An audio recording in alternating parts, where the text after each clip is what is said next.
This week, we have a special episode for you, AI-generated podcast. So we'll go ahead and roll that clip. You learn from your mistakes. Scott told this story about a model he built. What did he learn from that experience? Simplicity. What are the secrets to building models that are not only technically sound, actually useful? Scott breaks it down to 4 key pillars: business acumen, accounting fundamentals, corporate finance basic, Excel mastery. What else makes a modeler stand out in Ian's book? It's about seeing the big picture. Asking the right questions is so important. People have strong opinions about VBA. Ian's take, its days are numbered. From Notebook LM, AI-generated podcast. Will I be replaced? Well, let's roll the second one. Basically, finance pros are ditching these corporate gigs. So instead of feeling trapped, these fractional FP&A folk, they're building their own businesses. Are robots going to take over our finance jobs? It is a big one, and the good news is we've got some answers. Hot topic in the modeling world. Oh, I know what's coming. Circular references. Some people, they swear by them. Others, they're like the plague.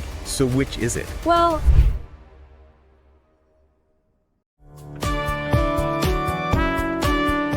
welcome to Financial Modelers Corner, where we discuss the art and science of financial modeling with your host, Paul Barnhurst. Financial Modelers Corner is sponsored by Financial Modeling Institute. Welcome to the Financial Modelers Corner. I am your host, Paul Barnhurst. This week, we have a special episode for you that I'll be explaining here in just a minute. But as I've mentioned before, this podcast is where we talk all about the art and science of financial modeling with distinguished financial modelers from all around the globe. The Financial Modelers Corner podcast is brought to you by the Financial Modeling Institute.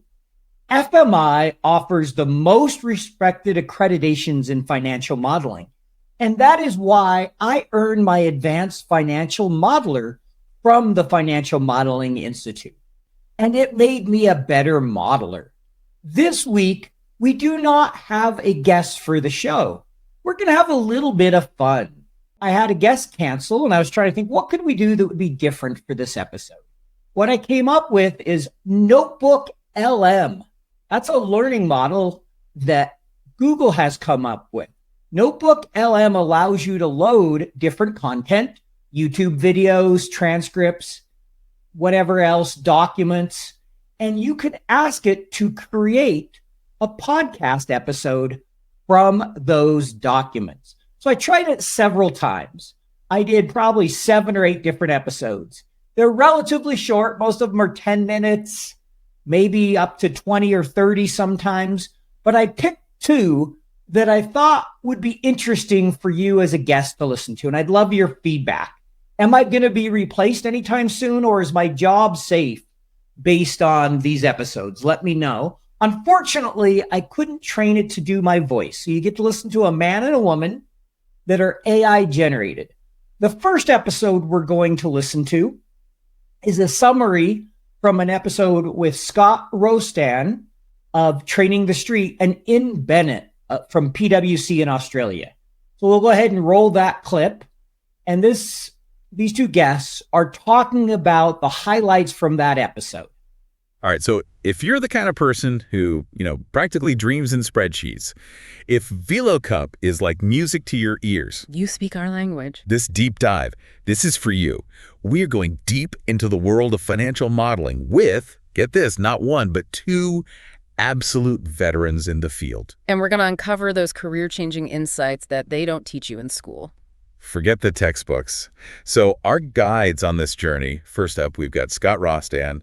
He cut his teeth building models on Wall Street, then went on to found Training the Street. To teach the next generation how it's done. Exactly. And our second expert, we've got Ian Bennett. He leads a team of over 50 modelers at PwC Australia. And if that's not impressive enough, he's also achieved think of it like the holy grail of modeling certifications. Okay, hit me with it. The Master Financial Modeler designation. It's like the black belt of spreadsheets. All right, so we're talking serious credibility here. From Wall Street hotshot to a master modeler, these 2 have seen it all. And you know what they say? Sometimes the best lessons. Oh, absolutely. You learn from your mistakes. And let me tell you, both Scott and Ian had some doozies to share. Oh, I bet. Yeah. Lay it on me. What kind of modeling mishaps are we talking about? Okay, so Scott told this story about a model he built. Now, this thing was so complex, so tangled. Like a bowl of spaghetti code. Even worse, trying to track down a single assumption in this thing was like navigating a maze. Blindfolded, you're clicking through endless tabs, following cell links, just praying for a miracle. Been there. It's enough to make you tear your hair out. Tell me about it. And for Scott, it was a real wake-up call. What did you learn from that experience? Simplicity. Even in the world of complex finance, sometimes the simplest approach is the best approach. Keep it simple, stupid. It's a classic for a reason. All right, so that's Scott's horror story. What about Ian? What kind of modeling monster did he encounter? Okay, get this, a 50 megabyte model. Wait, 50 megabytes? That's like bigger than some of the programs I use. No, you heard that right, 50 megabytes. This thing had been cobbled together over years, passed down from analyst to analyst. Like some kind of digital heirloom? And the problem was nobody really knew how it worked. Not even the people who were supposed to be using it. Talk about a recipe for disaster. Yeah. What happens when a model becomes that unwieldy? What are the risks of letting something like that just fester in an organization? Well, according to Ian, they were almost paid double their usual fee just to audit the thing, let alone rebuild it from scratch. Oof, that's expensive. Can you imagine the chaos? Wrong decisions being made, resources wasted, all because of this Frankenstein model that had spiraled completely out of control. So a cautionary tale for sure. It makes you realize that a model's purpose, it can really morph over time. And if you're not careful, Things can go sideways fast. exactly. So how do we, as either aspiring or seasoned modelers, avoid these pitfalls? Mhm.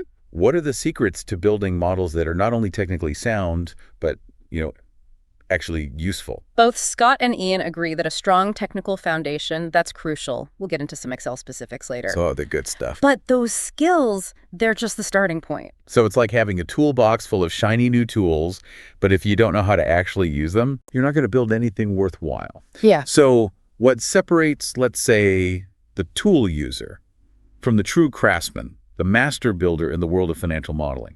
Okay, so Scott breaks it down into 4 key pillars. 4 essential skills for aspiring financial modelers. First up, business acumen.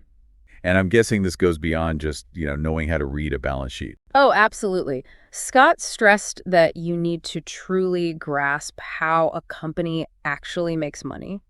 What's their business model? Who are their competitors? What are the trends in their industry? It's about seeing the story behind the numbers. Okay, so connecting those financial figures to real-world operations, strategy. Exactly. What's the second pillar? Accounting fundamentals. Now, before you tune out, Yeah, because not everyone's an accountant. you don't need to be a CPA to excel at financial modeling, but you do need to understand the language of business. How do assets, liabilities, equity, how does it all fit together? How does money flow through a business? It's like learning the grammar of a language before you can write a novel. Precisely. Now, for pillar number 3, corporate finance basics. This is where we get into things like growth rates, interest rates, dividends. The levers that drive a company's value. Exactly. Understanding how those factors can impact a business's financial performance. And finally, Scott's personal favorite, we have Excel mastery. All right, let's talk spreadsheets. Now, Scott admits that he's not an Excel wizard in the sense of knowing every single function. Sure. But he emphasized the importance of being incredibly fast and efficient. Keyboard shortcuts, mastering those core formulas. Time is money, right? Yeah. Especially when you're billing by the hour. Exactly. So those skills, they free up your mental bandwidth to focus on the more strategic aspects of modeling the analysis, the insights, the stuff that truly adds value. Now, while Scott focuses on, building those individual skills, Ian's expertise lies in managing large-scale modeling projects. Right, because he's leading this whole team over at PwC. Exactly. And making sure that those models truly meet the, let's face it, often complex needs of his clients. Which brings us to what I'm personally most fascinated by, that human element. Because it's not just about the numbers. It's about the people behind the numbers. Exactly. So how does Ian approach that side of things? Well, he had some really insightful things to say about that. He believes one of the most important skills for a financial modeler is, wait for it, curiosity. Curiosity. Okay, I'm intrigued. How does wanting to learn new things translate to, building better spreadsheets? So for Ian, it's about being eager to explore new tools, new approaches, never shy away from a challenge. For example, he's incredibly excited about some of the recent advancements in Excel, things like Power Query, Power Pivot, even something called lambdas. Yeah, hold on. You know our listeners. We can't just drop a term like lambdas without at least a little bit of unpacking. What are those and why should we care? You're right. You're right. We can't just gloss over that. So lambdas, think of them as Excel's secret weapon. Okay. For making your models super flexible without, get this, without writing a single line of code. Yeah, they're pretty powerful. Maybe we'll save a deep dive into those for another episode. Fair enough. But trust me, game changer. Okay, so curiosity about new tools, new techniques. Got it. What else makes a modeler stand out in Ian's book? He really emphasized problem-solving prowess. And I'm not just talking about, fixing a broken formula here and there. Right. It's bigger than that. It's about seeing the big picture, right? Yep. Understanding your client's needs, even those unspoken ones. Oh, I see. Reading between the lines. Exactly. And then using your modeling skills to actually craft a solution, not just a spreadsheet. So less Excel monkey, Yeah. more strategic advisor. 100%. It's about using your skills to guide better decisions. Got it. And that's where, those communication skills, that client management, all that comes into play. And actually, Ian shared a really interesting story that kind of highlights this point perfectly. I'm all ears. Lay it on me. So he had this client, right? And he built this crazy complex model for them. Okay. And technically it was flawless. It did everything they asked for down to the last detail. Sounds like a job well done. What's the problem? The client refused to pay for it. Hold on, wait. Why? What happened? Because, and this is the key, Ian hadn't fully grasped what success actually looked like for this particular client. So the model, it missed the mark somehow. They had this secondary objective, something they didn't explicitly say, but it was really important to them. It's like writing a beautiful symphony, but in the wrong key, Perfect analogy. And that's why Ian stresses this. Asking the right questions is so important. It's not enough to just be like, okay, what do you need this model to do? Right. You got to dig deeper. Ask them, what does success look like for you? Subtle shift in language, Make but a difference. it could make all the difference. Because you're right. Sometimes just by reframing the question that way, you unlock all this gold mine. This gold mine of information. Totally. And it's about understanding really their motivations, what's driving their decisions, sometimes even those things that they're not saying out loud, Yeah. It reminds me of this one time I was in this meeting. Oh, you got a story. Tell me. It wasn't quite as exciting as, running into DMX at Denny's, but it was eye-opening. We were talking about this new product launch. Okay. And on paper, the numbers looked fantastic. Right. But there was this tension in the room. Interesting. This hesitation. Unspoken. And finally, someone just kind of paused the conversation. And they're like, hey, what's keeping us up at night about this? And that's when the real conversation started. There it is. Right. It turned out there were all these underlying fears about competition, about the market that no one had voiced until that point. Wow. That's a perfect example of what Ian calls the silence technique. The silence technique. Okay, now you have to tell me more. Okay, so it's so simple, but it's powerful. So, after asking a client about their definition of success, right, Ian, he deliberately pauses. He embraces the silence. He just sits there quietly. He lets the client fill that space. And it's amazing what comes out in those moments. The client's true priorities, their concerns, those unspoken needs. It's like they say, sometimes you have to stop talking to actually hear what someone is saying. So with all this talk about, client whispering and soft skills, we can't forget about the engine that's driving all of this. We got to talk about Excel itself. Yes. And buckle up, spreadsheet fans, because Ian had some pretty exciting things to say about the future of Excel. He's really hyped about this thing he calls the power stack. The power stack. It sounds intense. It is. It's like, imagine Excel as this command center. Okay. Right? But now it's hooked up to all of these other powerful tools. We're talking Power Query, Power Pivot, Power BI, Power Automate, Power Apps. Wow, that's a mouthful. And now there's this new thing, this potential game changer called Fabric. So Excel's gone from like a solo act to having a full band backing it up. Exactly. And these aren't just flashy add-ons. These tools can fundamentally change how you work, automating tasks, visualizing data, even building custom applications, all within Excel. I'm not gonna lie, this is getting me kind of excited. What else got Ian buzzing about the future of Excel? He's a huge fan of those dynamic arrays and lambdas we were talking about earlier. Right. He sees them as transformative for building really sophisticated, adaptable models. Like Excel's been hitting the gym. And here's what I love. It wasn't all just, flashy new stuff. He also geeked out about this seemingly small feature, something called the stale formulas indicator. Stale formulas.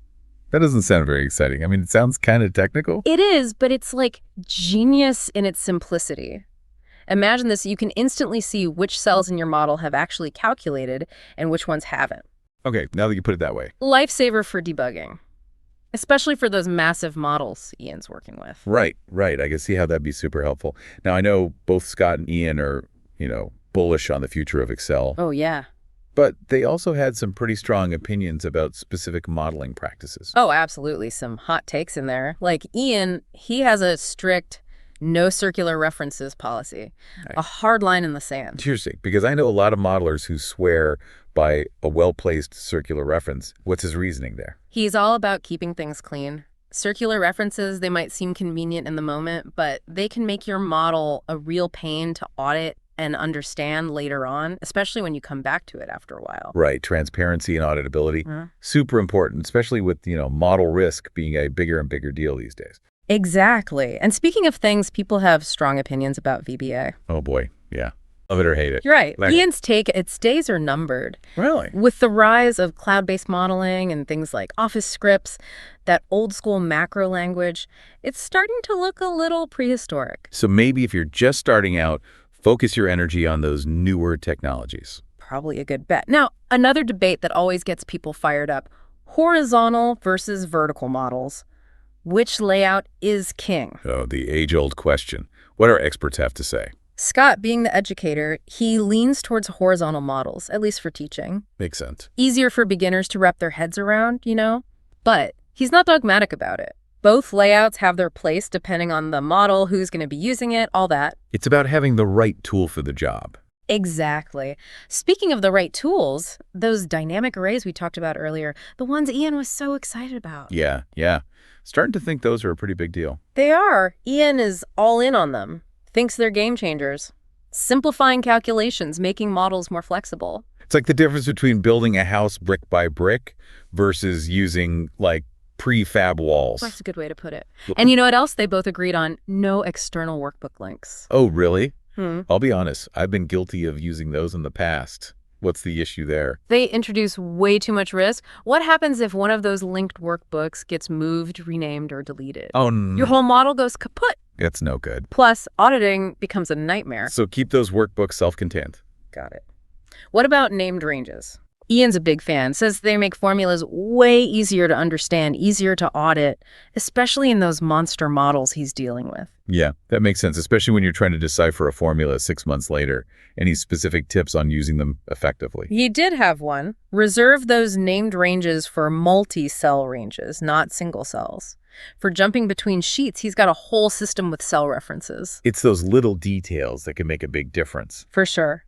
Now, how about this formal modeling standards? Essential or just nice to have? What do experts think? Ian, he's all about standards. PwC, they have their own whole set of modeling guidelines, very comprehensive. Right. And he believes in that strongly, whether it's your company's own standards or an industry-recognized one. It makes everything cleaner, Reduces errors, makes models easier to understand, easier to audit. It's like having a common language, right? Makes collaboration smoother. FP&A guy here, and as you know, I am very passionate about financial modeling and the Financial Modeling Institute's mission. I have been a huge fan of the FMI for years, and I was super excited when they decided to sponsor the Financial Modelers Corner. I recently completed the Advanced Financial Modeler certification and loved the entire experience. It was top-notch from start to finish. I am a better modeler today for having completed the certification. I strongly believe every modeler needs to demonstrate they are a qualified financial modeler, and one of the best ways to do that is through the FMI's program. Earning the accreditation will demonstrate to your current and future employers that you are serious about financial modeling. What are you waiting for? Visit www.fminstitute.com barnhurst.com/podcast and use code podcast to save 15% when you enroll in an accreditation today. Okay, so the big question, will Excel ever die? Both Scott and Ian agreed not anytime soon.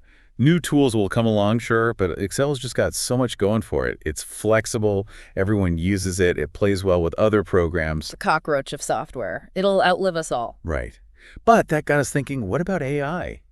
Will robots be building our spreadsheets for us someday? Ooh, getting futuristic. Right. It's a valid question. And both Scott and Ian, they acknowledged AI is advancing fast, and yeah, it's going to have an impact. But they don't see it like replacing humans entirely. Exactly. Yeah. Ian's take is that AI, it'll get really good at those more technical tasks, cleaning up data, maybe running some basic forecasts. But that just frees us humans up to focus on the stuff that requires, that human touch, the creativity, the critical thinking, the emotional intelligence. Interpreting the data, telling the story, all of that. Exactly. It's not man versus machine. It's more like, how can we use these tools to, enhance our own abilities, deliver even more value? I like that. So, a few more rapid-fire questions before we wrap up. Self-protection, yay or nay? Ian says it depends. Who's the audience? What's the purpose of the model? If you need tight control over the inputs, lock it down. But if you're collaborating, a little freedom can be good. Finding that balance. Sure. All right, last one. Do our experts believe that financial models are the #1 corporate decision-making tool? Ian's answer surprised me. He's like, models are essential, but they don't make the decisions. The #1 tool in his book, storytelling. Because the numbers are just part of the equation. Being able to communicate those insights in a way that resonates. That's what drives action. Exactly. So as you build your next spreadsheet masterpiece, remember, it's not just about the numbers. It's about understanding the why behind the what. It's about those human connections, about asking the right questions, and sometimes just being quiet and letting the answers come to you. And as we look to the future, it's about embracing those new technologies like AI and figuring out how we can leverage them to enhance our own skills and become even better, more valuable financial modelers. So keep learning, keep experimenting, and who knows, maybe someday you'll be the one sharing your modeling wisdom with the world. Let me know what you thought of that first episode from Notebook LM, AI-generated podcasts. Will I be replaced? Well, let's roll the second one. I loaded probably 10 or 15 different clips into Notebook LM, sometimes full episodes, sometimes short clips from different guests. And it randomly would just come up with different topics that it thought made a good podcast based on the episodes. This one is about fractional CFOs and how that's a growing area, how a lot of finance people and financial modelers are going into work for themselves to be a fractional CFO. It's only about 10 minutes long. And so we'll go ahead and roll that clip here, and I hope you enjoy it. Ever feel kind of stuck at work? Like just going through the motions? Yeah, that rut. Exactly. So today we're diving into this world of fractional FP&A. Basically, finance pros are ditching these like corporate gigs for more freedom. And apparently more impact too. Right. We've got a ton of clips from that FP&A guy YouTube channel. You familiar? Yeah. Love their stuff. So they've been interviewing a lot of these seasoned finance professionals, you know, the ones who've actually made that leap. It's a hot topic, and it's interesting because it's not always just about wanting more flexibility, although, who doesn't want that? For sure. But there's this deeper shift happening, how we view work, especially in finance. Yeah, big time. And we keep hearing about this whole great resignation thing. Apparently, finance people are leading the charge. It's true. One stat that really blew my mind, 70% of people think the whole budgeting process is totally broken. Yeah, I've seen that. So what's the deal? What's going on there? Well, it's not just budgeting, right? It's the whole system. Okay. Traditional finance roles, they can be so rigid, hierarchical, you know the drill. Stuck in a silo, churning out reports. Exactly. You rarely see the impact. Right. And it made me think of Randy Brown's story. He was one of the professionals interviewed. Oh, yeah. What do you have to say? So he was talking about literally escaping his tiny office. It was like a utility room, ductwork in the background, the whole bit. Wow. So glamorous. Right. And now he's thriving as a fractional consultant. Loves it. So instead of feeling trapped, these fractional FP&A folks, they're building their own businesses, right? Right. Yeah. Choosing their own clients True. And actually having a direct impact on the bottom line. Yes. And you know what comes up again and again in these interviews? What's that? even with the perfect financial model, can't force a bad deal to be profitable. Ooh, can't squeeze blood from a stone, right? Exactly. Randy Brown, he actually refuses to work with real estate clients for this very reason. Oh, interesting. Why is that? He's tired of being the fall guy trying to make deals work on paper when, like, the fundamentals are flawed from the start. Right, I can see that. It's tempting though, right? Especially with real estate. A financial model can seem like this magic wand, just make the problems disappear. And that's where real expertise comes in. You have to understand the business, what drives it, and sometimes you just got to tell the client straight up, this isn't going to work no matter how we model it. Be the voice of reason. Yes. A trusted advisor, not just a number cruncher. Speaking of numbers, let's talk about everyone's favorite spreadsheet, Excel. Ah, yes, Excel, the bread and butter. But here's the thing. I get the feeling these experts, they don't just use Excel. They've got these like Jedi Master skills, Oh, for sure. unspoken best practices that honestly most of us haven't even considered. Absolutely, and not your typical format your cells tips either. We're talking next level stuff that can make or break your model. Like one expert, he was adamant about never, ever sending VBA code to anyone outside your team. Oh, smart. I've been on the receiving end of some VBA nightmares, let me tell you. What's the workaround there? Create a separate version, VBA free, just for sharing. It's a little extra work, but trust me, worth it. Good tip. And what about linking to external workbooks? That's got to be up there on the danger list, right? You're preaching to the choir, never do it. At least not directly to a workbook you don't own. Why is that? The owner, they reformat, add a few rows, delete some columns, whatever, boom, your model's toast. Makes sense. So how do you avoid that? Copy the data you need into your own workbook and then link to that.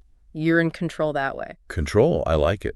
Another thing that stood out was starting with like fixed values in your model. Why is that so crucial? This was a big one for Ian Schnorr, another expert they interviewed. Yeah. He was all about starting with what, those fixed values and working backward. It gives you a solid base. Yeah, like building on solid ground, not quicksand. Got to have that foundation. Exactly. And once you've got that, resist the urge to overcomplicate things. Oh, so true. No need for these crazy complex models just to show off your Excel skills. Keep it simple.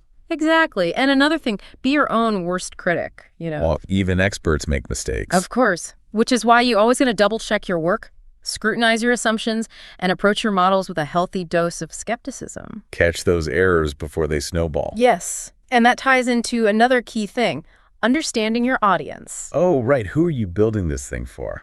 Exactly. Listen to your users, figure out what they need, and then make sure your model answers those questions clearly and simply. Sometimes that means pushing back a little, offering them a better solution than what they initially asked for. Be an advisor, not an order taker.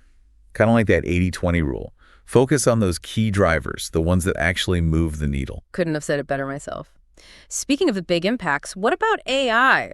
David Brown, he even compared ChatGPT to having a really smart personal assistant. That's the million-dollar question these days, isn't it? Are robots going to take over our finance jobs? It is a big one. And the good news is we've got some answers. But first, well, I can tell you no need to polish up those resumes just yet. Oh, good. So no robot overlords. Not quite. Look, AI, at least for now, it's more like a really powerful assistant. Okay, so what kind of assistants are we talking here? Think about this. Instead of spending hours and hours, just gathering data, historical data. Right. Painstaking. AI tools could pull all that in seconds. Or say you need a basic model, a base build. AI could potentially, just generate it. Right. And then you're free to focus on the really interesting stuff, customization, analysis, that kind of thing. That's amazing, but doesn't all this automation, I don't know, make those core modeling skills kind of obsolete? That's the million-dollar question, right? Finding that sweet spot. How do we leverage AI to streamline things, but make sure humans are still in the driver's seat for the critical thinking, the big decisions? So it's more like humans teaming up with robots. Exactly. And it's not just AI that's shaking things up, by the way. Oh, right. What else? Excel itself is evolving like crazy. Oh, right. We were just talking about all the cool AI stuff, but you said Excel's got some tricks up its sleeve, too. Yeah. Dynamic arrays, lambda functions, they're game changers. Okay. Those ring a bell, but remind me, why should I be excited about dynamic arrays? No more dragging formulas down a million rows. Oh, hallelujah. Seriously. Dynamic arrays, they auto-resize those formulas for you. No more clunky workaround. No more errors either. Okay, but lambda functions, those still sound a little intimidating, to be honest. It's simpler than it sounds. Think of it as building your own custom formulas. Wait, so I can go beyond what Excel already has? You got it. It's all about building more powerful, more efficient models, tailored to exactly what you need. So we're not limited by Excel anymore. That's huge. And that's the thing, right? The whole financial modeling world, it's always changing. Evolving. And to stay ahead, you've got to be learning constantly. And it's not just about, keeping up with the Joneses. It's about unlocking new levels of, efficiency, insight. Ultimately, it's about having a bigger impact. Which is what it's all about, right? Making a difference. But before we get too far ahead of ourselves, there's one more thing we got to address. A bit of a hot topic in the modeling world. Oh, I know what's coming. Circular references. Buckle up, listeners. Things are about to get a little circular. Some people, they swear by them. Others, they're like the plague. So which is it? Useful tool or recipe for disaster?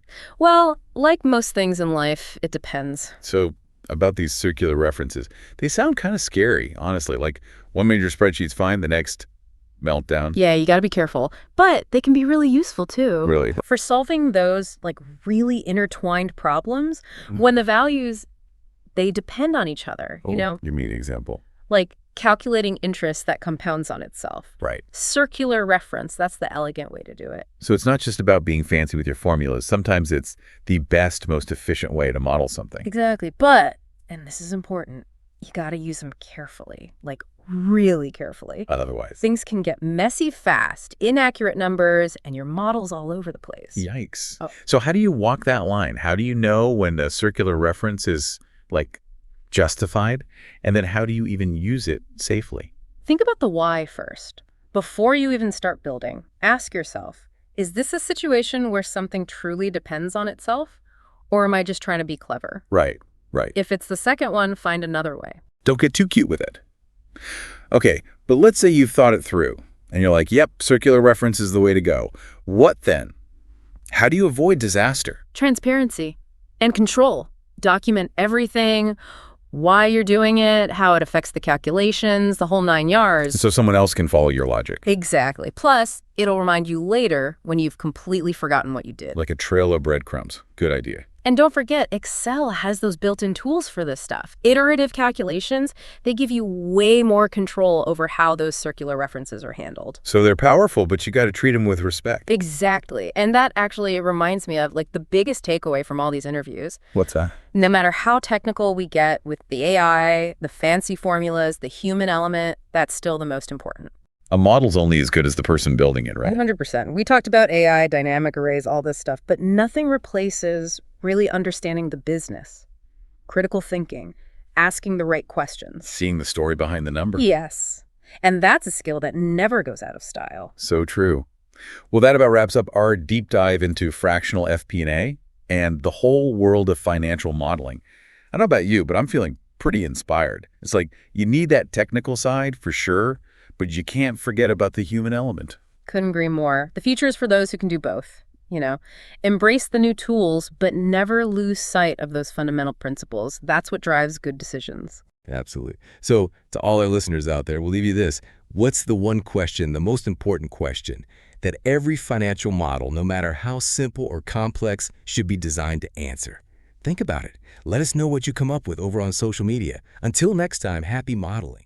Thanks for joining me for this special episode showing how AI continues to advance and hopefully convincing you that at least for the time being, it's worth having a host and actual humans interacting versus the machines. They may be coming for our jobs, but I found it's not there yet. I still kind of found it fun to see how they thought about these episodes. Hope you enjoyed it. And if you enjoy AI and technology, check out Future Finance Podcast by Glenn Hopper and myself, where we talk a lot about AI and technology.